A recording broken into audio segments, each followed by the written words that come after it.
tarde. Para finalizar con la jornada de arquitectura de hoy día, nos ha venido a visitar el arquitecto Paul Fleischmann del Estudio Móvil de Arquitectura. Un aplauso, por favor.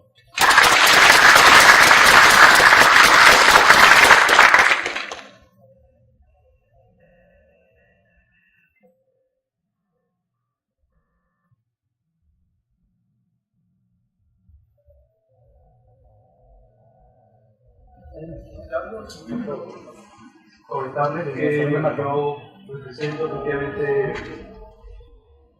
dos planos a distintas alturas enfrentados entre ellos, cambiándole la materialidad al uno y al otro, y trabajando esta relación del límite entre lo que es interior y exterior.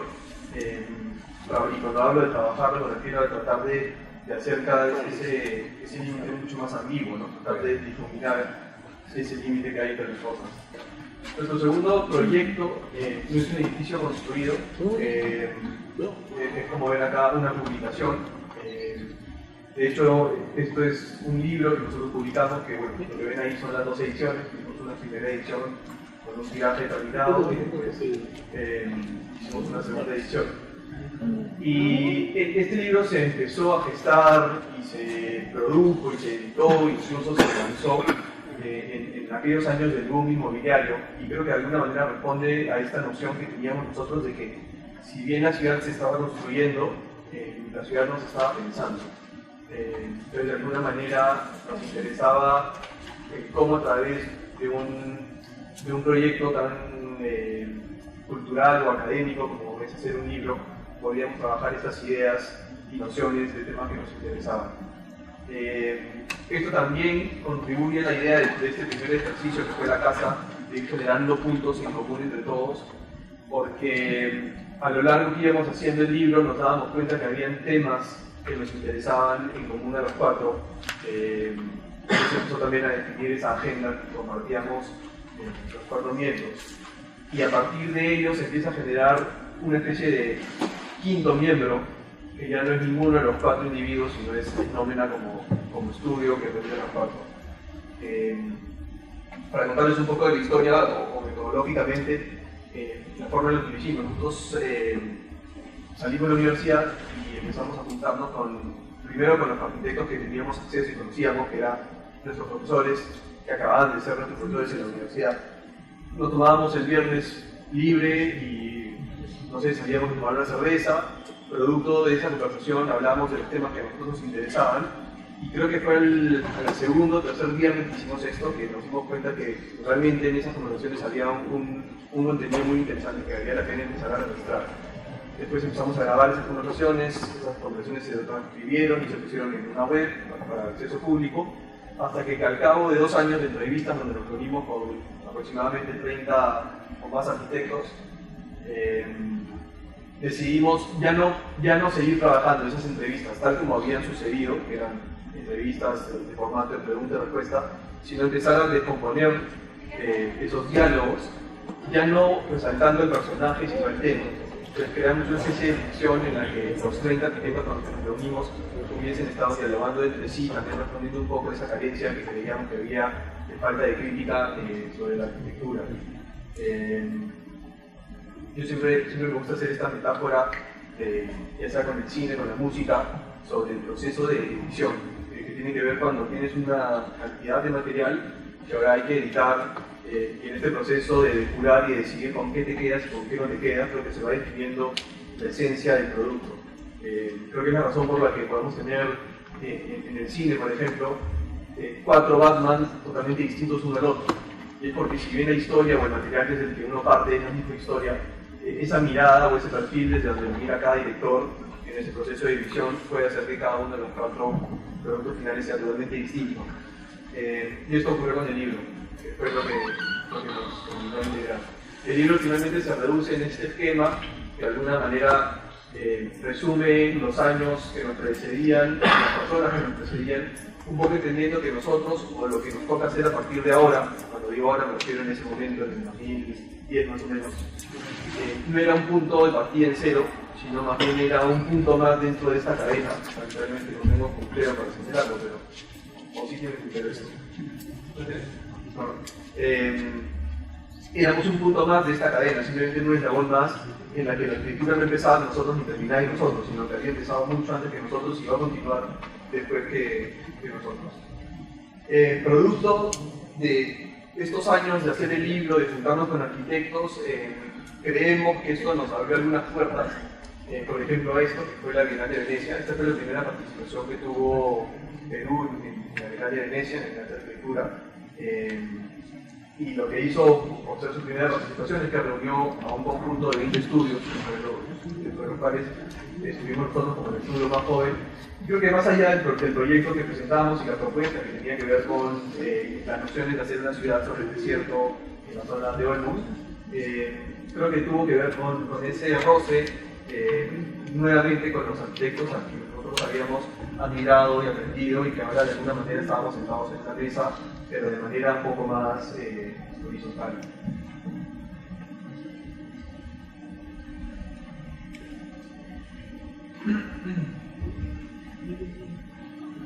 Paralelo a esto de Venecia, de hecho cuando el proyecto se empieza a gestar en Lima antes de viajar allá, ya dos de los miembros de Nómina, Jorge y Diego, ya estaban haciendo sus maestrías. De hecho, el tema de salir les inició de estudiar la maestría del libro.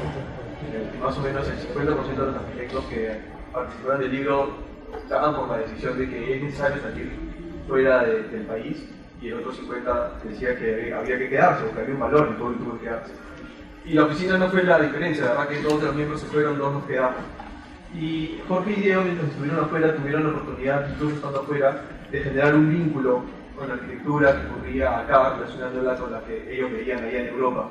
Uno estaba en Madrid, el otro estaba en Londres, y consiguieron tener un artículo, me parece que era semanal, en esta edición del Diario del Comercio, donde hablaban de arquitectura.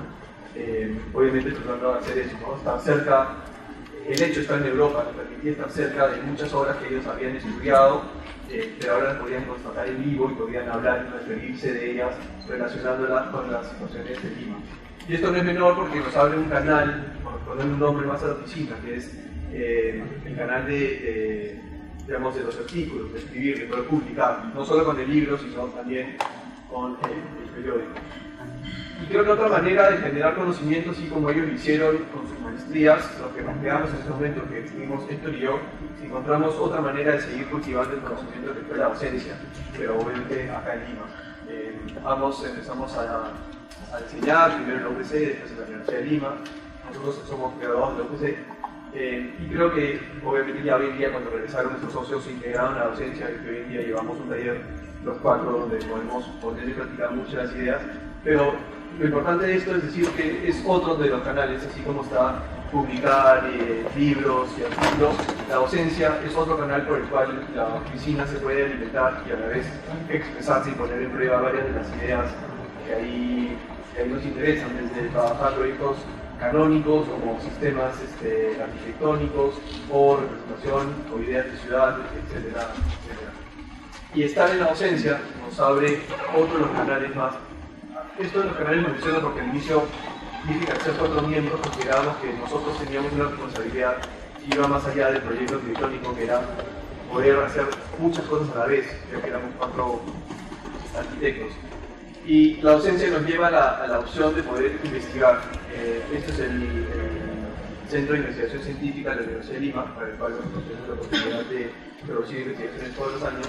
Por ejemplo, esta es una que está en curso, no está terminado, está en este momento llevándose a cabo, que tiene que ver con el edificio de uso mixto, algo que décadas atrás estuvo muy bien realizado acá en nuestra ciudad, y que de alguna manera hoy nuevamente se pone en la agenda por esta función de una ciudad más compacta, más densificada. Creo que el tema del edificio de uso mixto es algo que debemos revisar nuevamente, y la forma de revisar es mirar hacia atrás, hace 20 o 30 o 40 años, cuando estuvimos haciendo estos edificios con muy buena calidad. Otra de las investigaciones tiene que ver con la tipología, con cómo un tipo determinado que responde a ciertas características al reproducirse en serie configura el tejido urbano, y cómo reconocemos que ha habido un deterioro de la calidad de nuestra ciudad que antes sí lo teníamos. sobre todo en esta negociación que había entre el espacio público y privado, o esta transición entre lo público y lo privado. Esos son los temas que investigamos, también relacionados acá a la ciudad. De hecho, para nosotros no son ajenas estas especulaciones, donde nosotros de alguna manera criticamos esta pérdida de la calidad hoy en día, digamos que en manos de la especulación inmobiliaria. Nosotros no somos ajenos a ello, y más bien estamos metidos en ello. Quiero decir que nosotros, parte de nuestra producción tiene que ver con estas lógicas de mercado, con edificios multifamiliares, de gran escala, etcétera, etcétera. Entonces creo que lo correcto sería decir que estamos metidos, pero estamos en contra. Creo que la manera de pronunciarnos, de alguna manera, es en cada proyecto, por lo menos dejar una pequeña semilla. Muy pequeña, por lo menos, hasta donde las posibilidades nos permiten. Como por ejemplo este edificio, el edificio que está en Las Flores. Como pueden ver, es un edificio que el lote es como en L porque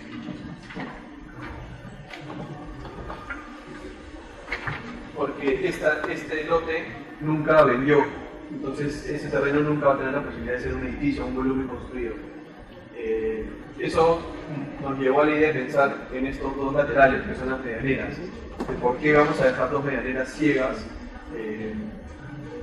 digamos que deteriorando la calidad de la ciudad, cuando haciendo un gesto de retiro, no quiero complicarlo mucho, pero retirándonos una cierta distancia podríamos tener medianeras, digamos, con perforaciones en ellas, generando algunos manos y texturas, cosa que de repente va en deterioro de los números o de la economía del proyecto, pero por lo menos es una pequeña semilla que tratamos de sembrar.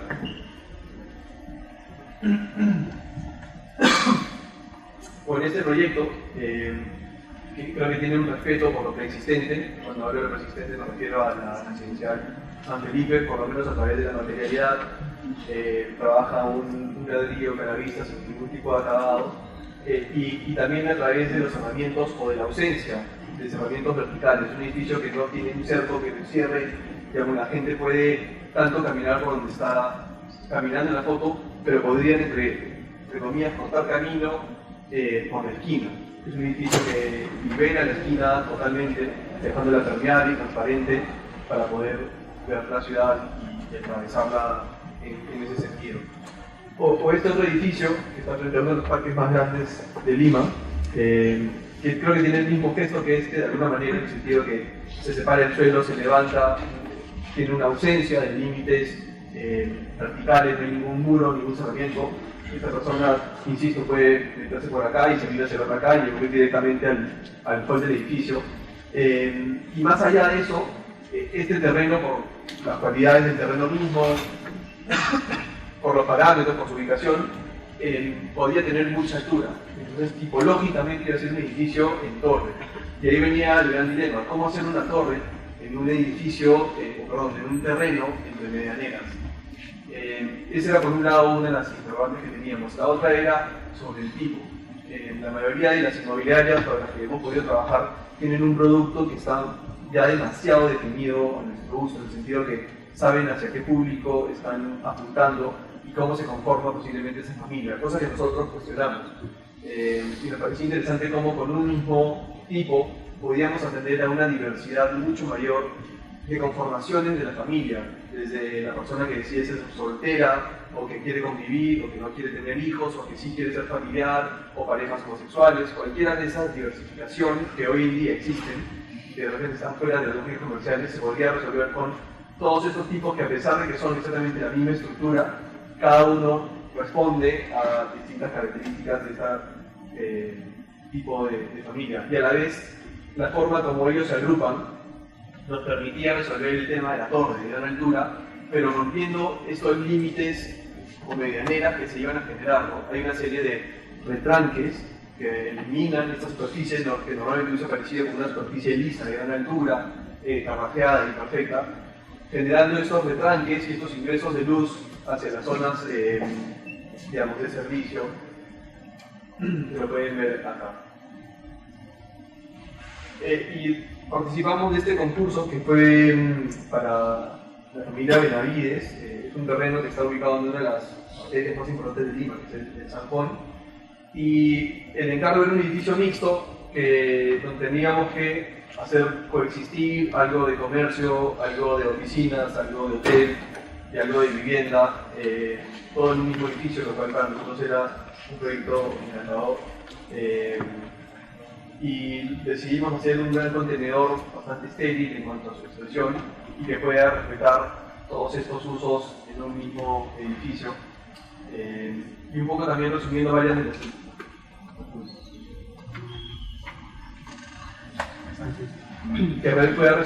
las intenciones que teníamos, como por ejemplo cómo el edificio se apoya sobre el piso, generando estas sombras sobre los locales comerciales, y de alguna manera el límite del terreno nuevamente se difumina y se hace menos evidente con relación entre la calle y el edificio.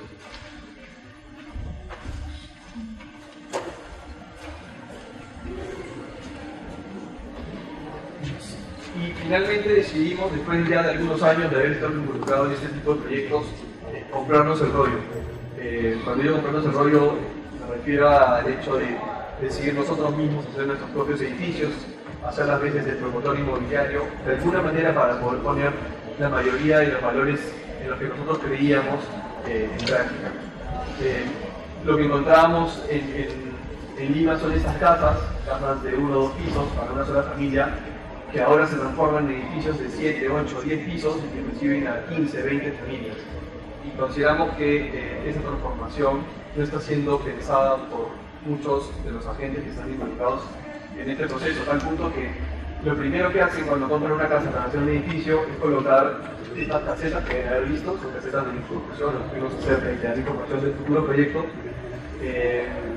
y ya desde esa primera intención ya colocan un cerco de triple y ponen una cabina al límite de la vereda, y lo más triste es que una vez que hacen ya el edificio, ese cerramiento que parecía como algo temporal no desaparece, también está totalmente presente, claramente aislando lo que ocurre en la vía pública o a nivel de peatón con el edificio y negando esas relaciones entre uno y otro. Entonces, de alguna manera nos interesaba mucho ese tema del estilo, que nosotros remarcamos todo y cómo le íbamos a trabajar. Se nos ocurrió una idea que tenía que ver con una intervención, con algo bastante efímero, un llamado de atención sobre el tema que acabo de decir, y que nos gustaba que no solo ocurra en nuestro proyecto, sino que empiece a ser algo que se replique por toda la ciudad. Desde el momento en que consideramos que esto era algo efímero, nos gustaba pensar que esto es algo que puede aparecer en un proyecto, desaparecer, pero aparece en otro, desaparece, y es una especie de intervenciones efervescentes en toda la ciudad. Finalmente tiene que ver con esto, obviamente la coloración o el color azul es una especie de llamado de atención o poder jalar la atención de las personas. Hicimos este es el espacio de retiro del que hablábamos, más o menos desde acá hasta donde empieza la casa. Entonces es una casa que compramos para hacer un edificio, pero durante el tiempo que tomó todas las gestiones de desarrollar el edificio, los proyectos, los planos municipales y todo lo demás, decidimos hacer una plaza de dominio público. Ese era el tema que nos interesaba, como un espacio privado, porque esto está dentro del lote, puede tener un dominio público. Hicimos una plaza donde podía acceder cualquier persona, donde había un columpio, donde había una banca, donde había una gradería que podía proyectar imágenes de este muro para hacer una especie de cine al aire libre, había algo de reflejación simbólica, un lugar donde había una serie de periódicos que ahora les voy a contar de qué trataban, y wifi gratis. Entonces la gente que pasaba por la calle con eso no sabían que era esta mancha azul, y poco a poco fueron deteniéndose acá y usando el lugar, como ven en estas imágenes, para sentarse, descansar, tomar un helado, leer un periódico, etcétera, etcétera. Eso estuvo más o menos un mes y medio ahí puesto en la calle, que obviamente ya empezó el proyecto. Y esto tuvo que ver con la comunicación, es algo que nosotros mismos creamos para poder comunicar lo que estábamos haciendo con la gente del barrio, con una especie de periódico de barrio, donde poníamos todas esas ideas en práctica. Finalmente el edificio se hizo, pues está haciendo, está ya casi terminado. Creemos también algunas de las cosas del edificio, como la eliminación de los límites verticales, es el tema de las dobles alturas. No solo es un dúplex, en el sentido que es un departamento de 2 pisos, sino que efectivamente hay una doble altura, y esa doble altura, desde nuestro punto de vista, otorga mejores calidades de vida al interior de la vivienda y por lo tanto es un espacio que debe ser entendido así, por lo tanto vendido de tal manera. Un poco rompiendo esta creencia de las inmobiliarias, básicamente, que una doble altura es área desperdiciada porque es área que yo no vendo. Todo lo contrario, la idea acá es decir, estoy dando más calidad de vida, por lo tanto te voy a vender incluso más caro una doble altura. Pasando ya a otra serie de proyectos, algunas familias de proyectos. Esta casa fue una casa que se hizo en Villa, afuera de la ciudad. Es una casa que se organiza a través de un patio central, aunque el patio aparece como organizador del programa de la vivienda. Y alrededor del patio se genera todo el programa, básicamente de la zona social, ganando los padres a un lado y los hijos al otro lado.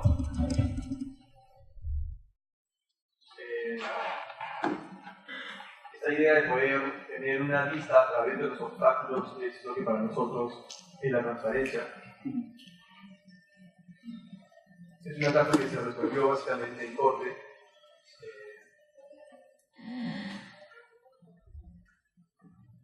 Y lo importante de esta casa es que el patio, como elemento organizador para una escala doméstica, para una casa, para un programa específico, después lo transportamos a otro programa más complejo, como es una escuela, de otra escala, bastante mayor, 20 metros cuadrados. Pero digamos que eso es lo interesante para nosotros de trabajar las familias de proyectos sobre tipología, ¿no? La idea es que el tipo no tiene escala, función ni lugar, sino que se puede adaptar a distintos proyectos, como fue este caso que es el colegio Lino Villa College, se organiza todo. Estos elementos es porque hasta la fecha de esta imagen no se había construido el último volumen que cierra el cuadrado o la plaza. Esto tiene que ver con la idea de digamos, la transparencia y la permeabilidad, que en el caso de un colegio es importante porque de una manera inconsciente es una lección como darle a los niños esta noción que el mundo es infinito, no termina en un límite de una pared sólida, sino que va más allá de los límites físicos del mismo terreno. Y esta idea, por ejemplo, es un segundo nivel, pero siguen existiendo estos espacios laterales de las aulas, que son como patios elevados, porque estamos como si fuera un segundo nivel, y que tiene que ver un poco con esa idea de que en las aulas o dentro de las aulas se genera la enseñanza, pero fuera de las aulas el aprendizaje. Como dentro del aula el profesor te enseña ciertas cosas, pero es afuera cuando interactúas con tus amigos y cuando empiezas a digerir toda la información donde realmente se produce el proceso de aprendizaje. Entonces valoramos mucho ese tipo de espacios. Hablamos mucho también de estos espacios que no tenían, por lo menos en el plano, una definición clara y un uso claro, pensando nosotros en que iba a haber una especie de apropiación del espacio en el tiempo. El patio central lo que hicimos fue eliminar una serie de funciones que creemos que se repiten mucho, como son las canchas de fútbol, este carácter solemne de la plaza central donde se hace la formación en la mañana. Todas esas funciones las sacamos de la plaza para que sea un espacio central totalmente libre de expresión para los niños, ¿no? Y esto ocurría a que empiezan a apropiarse los muros, de poner cosas, generar estas diagonales visuales desde abajo hasta el cielo.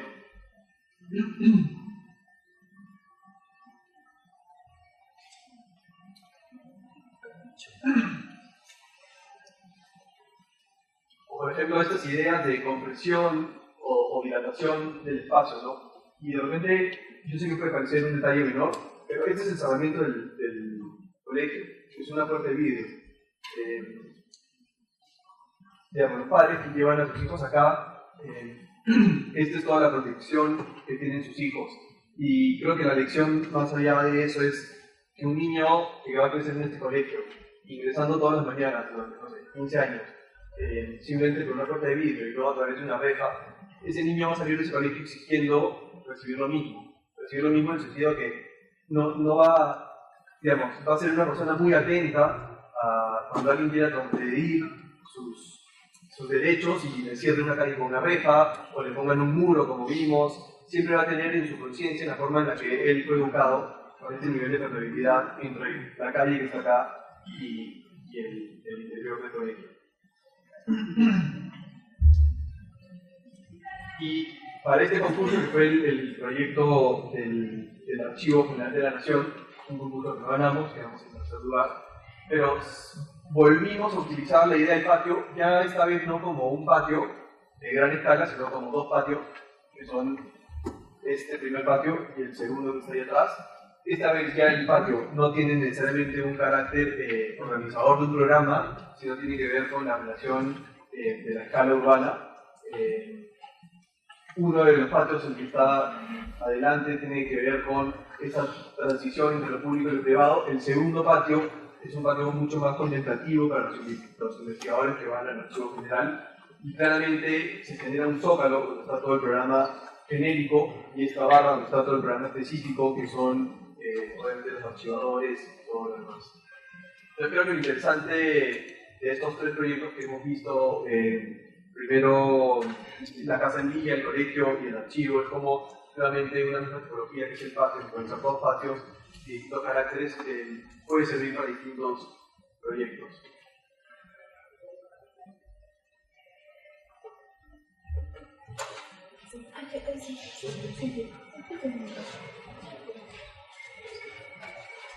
Cuando tuvimos la oportunidad de participar de un concurso organizado por el Eurofan, que tenía que ver con hacer un pedazo de ciudad, me pareció que la mejor manera era traer sobre el tapete estas ideas de ventana abierta,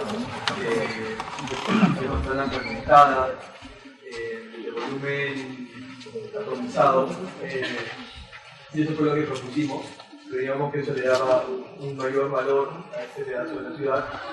Y si bien nuevamente es un concurso que no ganamos, creo que esa tipología de lo fragmentado nos permitió llevarla a este proyecto, un proyecto en el norte del país, en Michaíto, en Piura, en el que nos tocó hacer ahora una casa, ya no en un pedazo de ciudad, sino una casa, pero seguimos utilizando esa tipología para organizar los distintos requerimientos de la casa, en la que se iban a generar una serie de volúmenes que se ven ahí, y que de alguna manera lo que nos iba a unificar era este podio, donde se iba a generar todas las transiciones y los recorridos entre ellos, ¿no? Lo que ven en las fotos es literalmente un programa de vivienda fragmentado en volúmenes, donde el volumen que estamos viendo aquí en la foto, el primer volumen es del área social, donde hay una sala, comedor y una cocina, y empezamos a ver volúmenes que cada uno de ellos corresponde a un dormitorio o a una función específica de la casa. Está claro que las condiciones climáticas de esta zona del país permitían hacer que los recorridos sean siempre exteriores y que uno siempre tenga la obligación de salir al exterior para ir de un lugar a otro.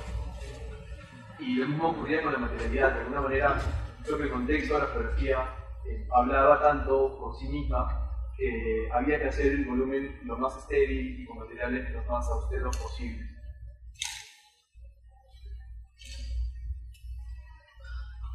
Lo mismo fue el interior, se trató de utilizar la menor cantidad de materiales.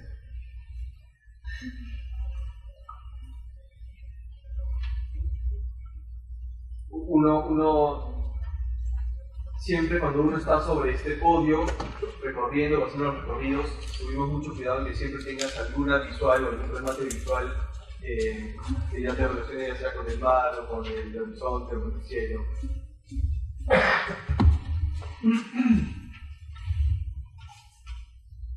Y nuevamente pasamos del proyecto de ciudad en Europal, pasamos a la Casa del Norte, y recientemente convocaron un concurso para hacer el Centro Cultural Pedro de Osma.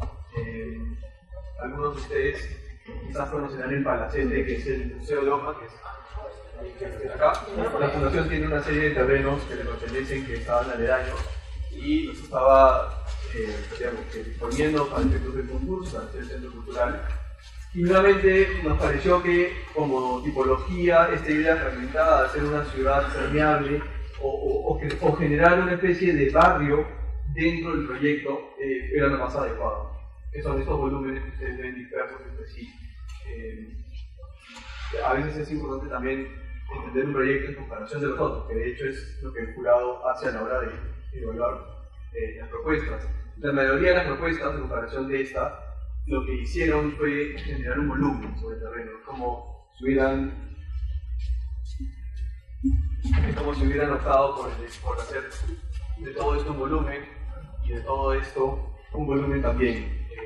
Creo que el valor de la propuesta está justamente en generar esta escala de barrio, estas calles internas, estas visuales que te relacionan siempre con la preexistencia, que es el Museo Pedro de Oca, a través de texturas de pisos, a través de volúmenes permeables,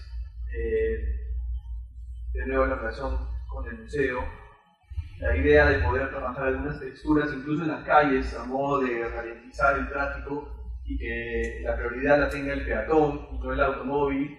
De repente esto hace que se generen unos locales o un eje gastronómico importante, porque la mayoría del programa del Centro Cultural tiene que ver con algo de comercio, con agricultura, talleres, teatro, en fin, definitivamente es un proyecto que va a revitalizar mucho el distrito de Barranco, que tenía la particularidad que ha tenido un boom inmobiliario, pero básicamente de vivienda.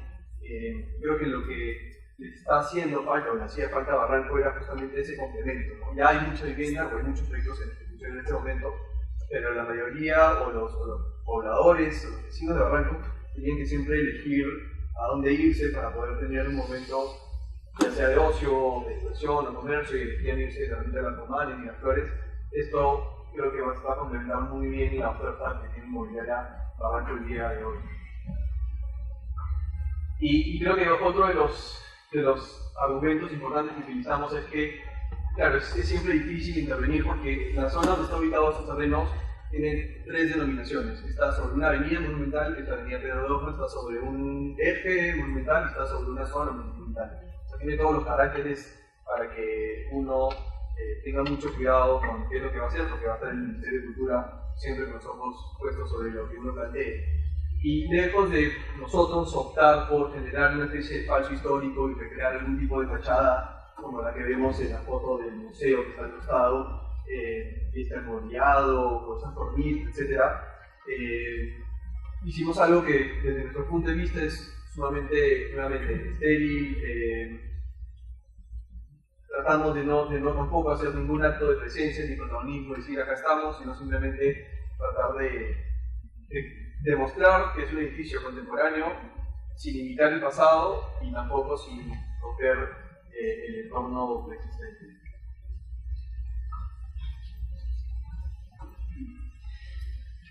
Me parece que es esta última familia de proyectos que voy a mostrar. Este proyecto fue un proyecto de encargo privado. Es una casa de ingeniería en Cultural de Lima, en el campo, donde se nos pedía hacer una capilla.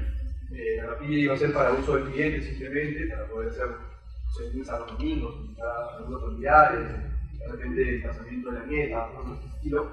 Un proyecto mínimo, muy mínimo, tiene planta sobre 20 metros cuadrados, no más que eso. Y para que entiendan en el plano, estos dos volúmenes de aquí son las casas existentes donde viven los clientes. Entonces nuestra intención en todo momento fue ubicar el proyecto dentro de todo el terreno lo más alejado posible de todo lo que represente lo doméstico, digamos, de lo rutinario, que te aleje de tu día a día. Y eso nos llevaba también a pensar en el recorrido, en cómo voy a llegar hasta la capilla. Entonces generamos ese recorrido que ven en espiral. Es una línea que se va transformando a lo largo de su propio recorrido, que puede empezar como un sendero, después como una banca, después como un muro, después un patio. Son las distintas formas que va tomando. Acá vemos cómo esa geometría emerge dentro de la naturaleza, de manera también muy abstracta, ahí del río. Y esto tiene que ver con el recorrido, ¿no? Que, bueno, utilizamos el agua también como elemento simbólico, indicador. Uno va recorriendo esto a través de este muro, llega a este recinto y que de alguna manera te revela lo que hay afuera, pero a la vez te contiene. Y finalmente uno descubre el interior de la capilla, que decidimos mostrarlas casi sin ningún elemento simbólico. El único elemento, creo que simbólico, representativo, religioso, es que cuando uno abre la puerta, como está en la foto, y ve el perfil o el canto de la puerta con la banca que está al fondo, se forma una cruz, pero es algo muy muy poco perceptible, digamos. Y este es el interior de la capilla, en la que no tiene casi ningún vano, la luz básicamente se baña de luz el proyecto por arriba, por el techo, es una luz central, por eso este es el único plano que está pintado de blanco. Y tiene la particularidad que uno podría abrir estas puertas y poder pensar en un evento que funcione ya no solamente al interior, sino romper el límite entre interior y exterior y que funcione al revés de la capilla, digamos, ubicando posibles sillas acá y la ceremonia se lleva al interior.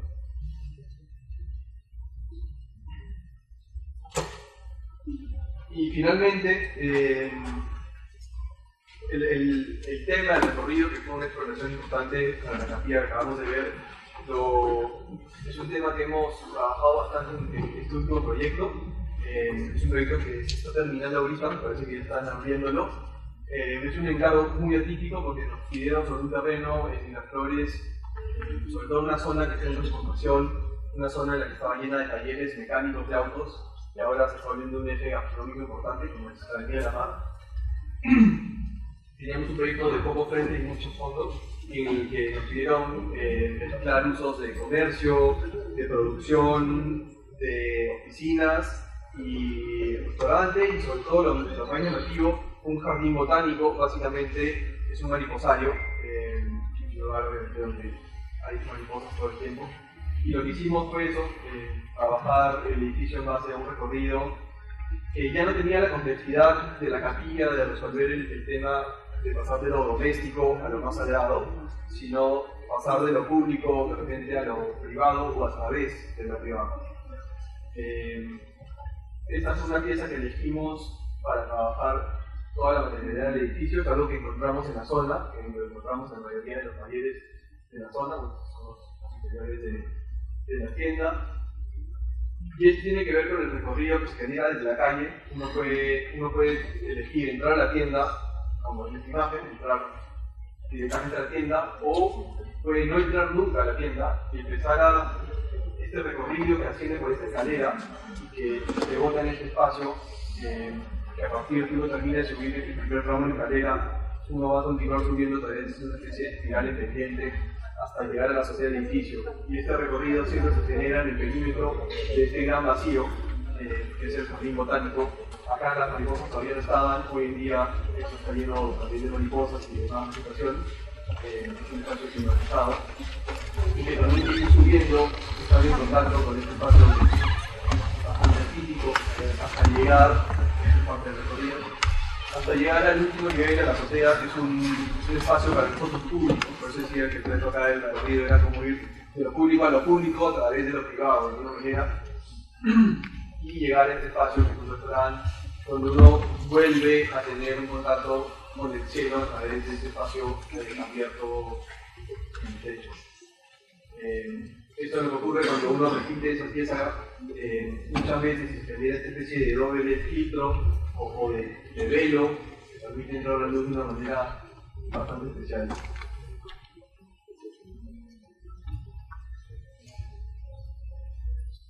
Y finalmente, este es un gráfico que hemos hecho, de alguna manera evoca a ese primer gráfico que les mostré del libro, donde estaban los años, los arquitectos, etc. Obviamente este gráfico ya no representa a otros arquitectos más que a nosotros mismos. Este es nuestro propio trabajo, porque nos gusta pensar de alguna manera que más que lo que hemos hecho y la manera en que mostramos el trabajo debe ser una línea cronológica, recta, continua, ascendente, es una línea bastante quebrada, donde lo que vamos reconociendo son esas familias de proyectos o proyectos que han influenciado otros, tipologías entre ellos, hasta de alguna manera incluso pensar que estamos haciendo siempre el mismo proyecto, un proyecto continuo que no acaba nunca o no termina o no empezó nunca. Y de alguna manera esto nos ayuda a poder entender efectivamente dónde estamos ahora. Y ya todo.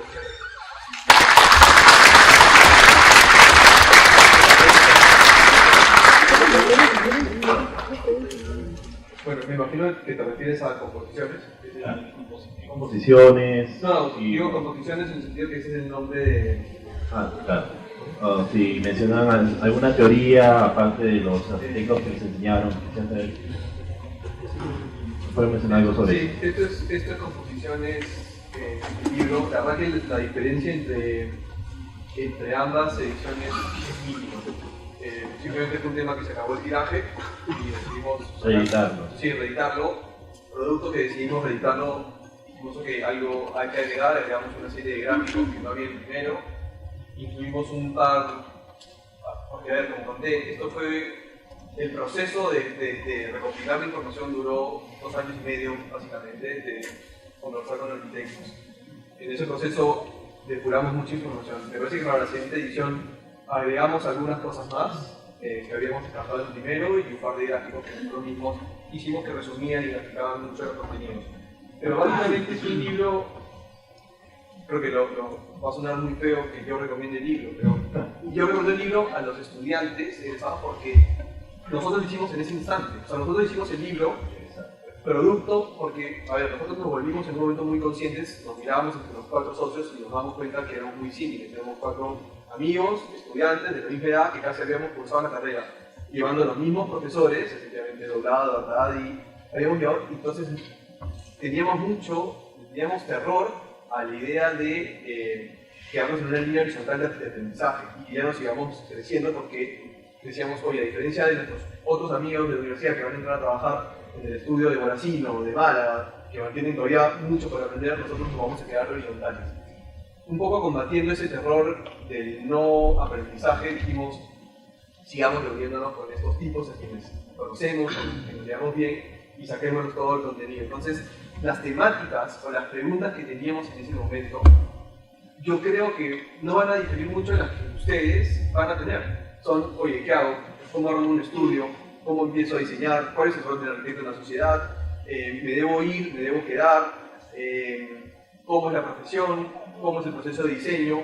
Y las respuestas que encuentras, me parece que finalmente son 20 temas. Los 20 temas son casi lo que te he dicho, o sea, se denominan forma, función, metodología, oficina, exterior, como que cada uno representa esas interrogantes que podrán variar una u otra entre ustedes y nosotros, pero te aseguro que el 90% los vamos a compartir porque son las dudas que todos estudiantes tienen al terminar o en los últimos años de la carrera. Y lo interesante es también escuchar las 30 respuestas, ¿no? Como 30 voces de arquitectos a los que nosotros respetamos bastante, se pueden dar respuestas casi para todo, ¿no? O sea, va a haber alguien que se identifique más con el pensamiento de Siriani, otro que se identifique más con Alfredo Querolo, alguien que se identifique más con David Nuttall. Entonces hay un perfil en el que el alumno, o ya egresado, se va a identificar más si él tiene una especie de hambre por la arquitectura más desde el punto de vista crítico, académico, de repente se identifica mucho con el nombre, ayúdame con el profesor que enseña contemporáneo, no, arquitectura contemporánea. Sí. No, pero ahora me voy a tocar. O te puedes ir por arquitectos como Javier o por Carlos Doblado, que tomaron parte de Arquidea, o te puedes identificar con distintos personajes. Y lo bueno del libro es, como comenté, que no está armado por personas, está armado por temas. Pero tú a lo largo del libro empiezas a generar el perfil de cada persona en base a cada respuesta que va dando sobre cada tema. Entonces, sí, creo que es un libro muy útil para los estudiantes y para los interesados porque muchas de sus preguntas van a estar, posiblemente van a encontrar respuestas en él.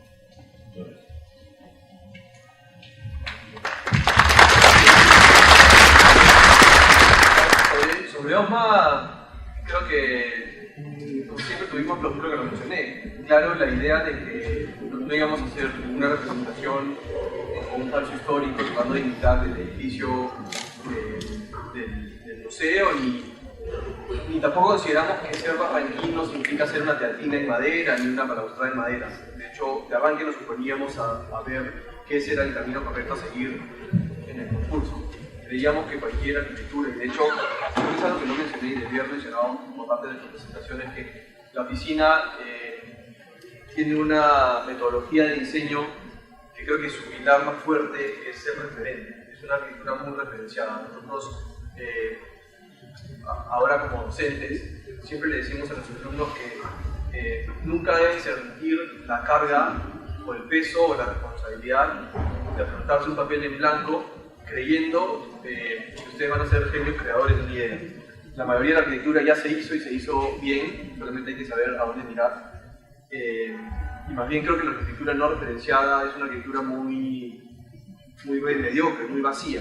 De hecho, nosotros siempre decimos a los alumnos que no tienen ninguna responsabilidad en demostrarnos que son genios creadores. Más bien demuéstrenos que saben ver y que no están ocultando esas referencias. Porque también se pueden interpretar mal como que yo miro pero oculto. No hay ningún problema en más bien exponer referencias, es decir, yo vengo acá, miré este proyecto y estoy transmitiendo esto. De hecho, creo que Moneo decía que él para hacer sus proyectos le bastaba con elegir un referente y con rotar la posición de la escalera, ya era su propia arquitectura y ya era una arquitectura nueva. Solamente con rotar el sentido de una escalera. Nosotros creo que, no lo mencioné, pero seguramente si tienen buen ojo se dan cuenta que la mayoría de nuestra arquitectura no es invención nuestra, hay muchos referentes ahí, también inclusive Kant, más componentes como una serie de arquitectos que nosotros siempre estamos mirando. Y para el tema de OFMA hicimos lo mismo, miramos muchos referentes, sobre todo intervenciones similares, como habían intervenido edificios contemporáneos que quieren dejar su huella, quieren decir esto pertenece a este periodo de tiempo, pero sin caer en dos grandes peligros. El primero, la limitación de un tiempo que no corresponde, y el segundo, la de dejar una estaca de un presente muy efímero. Creo que nos preocupaba más tratar de hacer un proyecto que represente una contemporaneidad muy efímera y que en 1 o 2 años esté caduca de alguna manera, que ya no sea vigente, que tiene que ver con esta arquitectura muy acrobática, de formas raras, que no va con nosotros. Si han visto, nosotros no vamos por ahí, nuestra arquitectura es bastante, creo yo, sencilla en ese sentido. Entonces ya, sí, líneas horizontales y verticales, creo que en ese momento optamos por eso, un poco para romper la escala del edificio y no dejar ver si eran 3 o 4 pisos. Igual, las imágenes que hemos visto ahora, que son de hace ya, creo que 1 mes y medio o 2 al presente, han cambiado mucho. Efectivamente, la presencia del Ministerio de Cultura modifica mucho el proyecto, te cambian las alturas, te cambian todas las reglas de juego, entonces el proyecto ha cambiado mucho con respecto a esas imágenes que fueron en el concurso. Así que bueno, eso es con respecto, más allá de lo de las líneas, creo que cómo concebimos afrontar el concurso fue lo que mencioné. Y lo segundo, de los proyectos y la orientación, tendría que verlo como entendimiento. En principio te diría que sí tenemos siempre ese cuidado de ver obviamente cuáles son las luces o la orientación favorable, dependiendo si es un proyecto que se va a utilizar en verano, el sol se tira hacia el sur, la ventilación norte es la mejor en Lima, los accesos. De hecho, la casa, al comienzo de la primera casa, sus 4 caras son distintas entre sí, tomando en cuenta eso, se van cerrando, se van desfragmentando una con respecto a la otra. Pero puede ser que haya alguno que otro error en la que nos pillan, que dicen, oye, acá has hecho una ventana y de acá hay sol, y sí, puede ser que se nos escape. Sí, puede pasar.